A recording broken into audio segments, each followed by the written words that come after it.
मेरे प्यारे साथियों, वाहिगुरु जी का खालसा, वाहिगुरु जी की फतेह।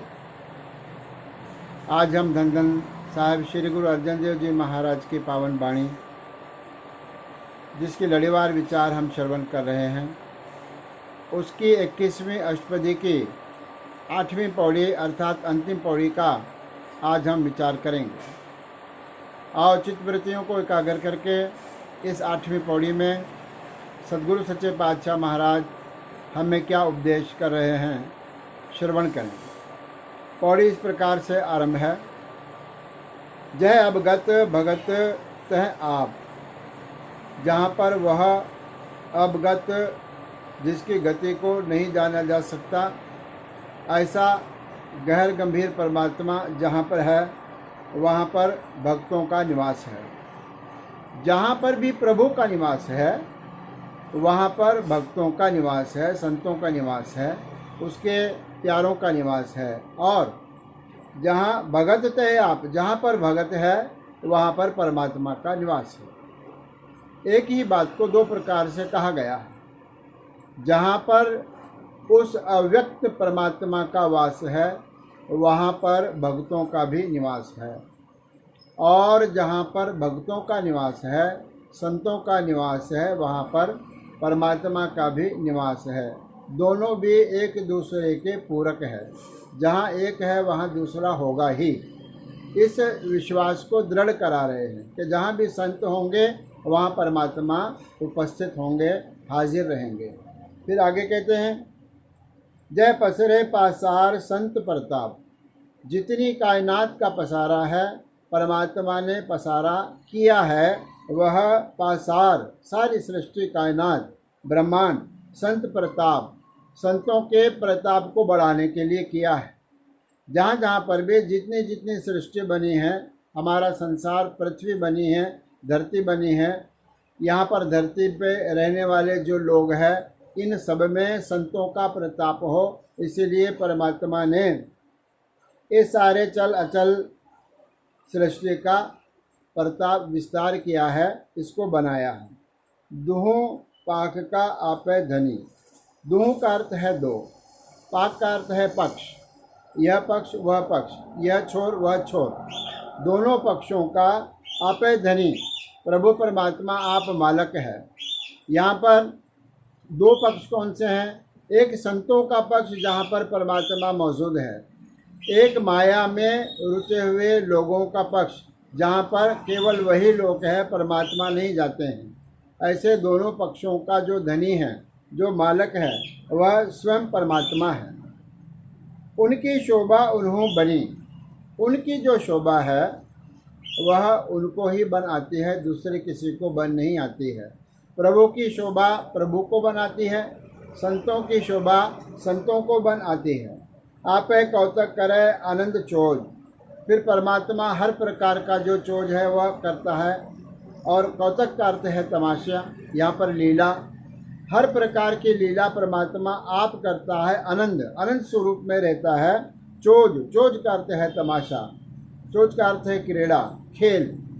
अलग अलग प्रकार के जो सृष्टि के खेल हैं वह परमात्मा अपने आनंद स्वरूप में अपने ही मर्जी से करता है।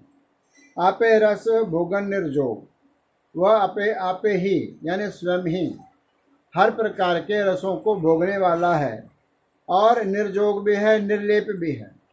हर प्रकार के रसों को वह भोग रहा है, यह एक स्थिति है, और साथ ही हर प्रकार के भोगों से वह निर्लेप है, यह दूसरी स्थिति है। दोनों भी स्थितियों में परमात्मा स्वयं विराजमान है। फिर कहते हैं, जिस भावै तिस आपन नाय लावै, जिसको भी परमात्मा जो भी परमात्मा को अच्छा लगता है, जिस भावै जो परमात्मा को अच्छा लगे, तिस आपन नाय लावै, उसको अपना नाम बख्शता है, उसको अपनी नेड़ता बख्शता है, उसको अपनी करीबी बख्शता है, उसको अपने पास आने का अवसर देता है, जिसको परमात्मा चाहे या जो परमात्मा को अच्छा लगे। फिर कहते हैं, जिस भावे तिस खेल खिलावे, जो परमात्मा को अच्छा लगता है उसको वह संत कर देता है, महात्मा कर देता है, भक्त बना देता है, गुरुमुख बना देता है। और दूसरे पक्ष के जो लोग हैं जिस भावे जिनको भी चाहे तिस खेल खिलावे, माया रूपी खेल जो है उनसे वो खिलवाता है। खिलाड़ी वो आप है, खेलने वाले हम सब जीव हैं। हमें जिस जिस प्रकार से परमेश्वर खेल खिलाते हैं हम उस प्रकार से उनके खेलों को खेलते हैं। बेशुमार अतः अगणत अतोले, फिर कहते हैं परमात्मा बेशुमार है। बेशुमार का अर्थ है बेअंत है, अतः का अर्थ है बिल्कुल गहरा है। जैसे अथाह सागर है, सागर का कोई किनारा या सागर की कोई गहराई हमें प्राप्त नहीं होती, वह अथाह है। वैसा ही परमात्मा अथाह है, अगणत, जिसकी गिनती मिनती नहीं हो सकती, जो संख्या में नहीं आ सकता, ऐसा परमात्मा अगणत है जो गिनती से रहते हैं। और अतोले, जिसको हम तोल नहीं सकते, अतुल्य है, उसके बराबर और कोई नहीं है, उसको किसी के बराबर हम तोल नहीं सकते। ऐसे परमेश्वर के बारे में कहते हैं, ज्यों बुलावो त्यों नानक दास बोले।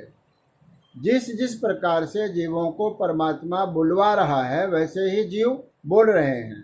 ज्यों बुलावो, हे परमात्मा, जिस प्रकार से आप हमें बुलवाते हो कि यह कहना है और यह नहीं कहना है, त्यों नानक दास बोले, वैसे ही गुरु नानक देव जी महाराज के नाम की मोहर ला करके पंचम पातशाह महाराज कथन कर रहे हैं कि उसी प्रकार से नानक दास बोले, यह आपका जो दास है वह बोल रहा।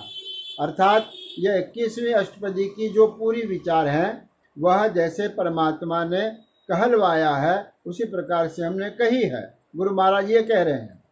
और इसका अर्थ यह भी है कि हर एक जीव को परमात्मा जैसा बुलवाता है वह जीव वैसे ही बोलता है, जैसे करवाता है वह जीव वैसे ही करता है।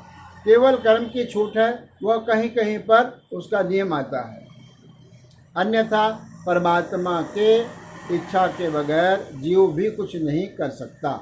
यह अष्टपदी का पूरा सार है। यहाँ पर 8वीं पौड़ी समाप्त हुई और इसके साथ ही 21वीं अष्टपदी की विचार यहाँ पर समाप्त होती है। 22वीं अष्टपदी आरंभ होगी, पहले श्लोक फिर पौड़ियाँ, उसकी विचार हम परसों करेंगे। आज इतना ही, धन्यवाद।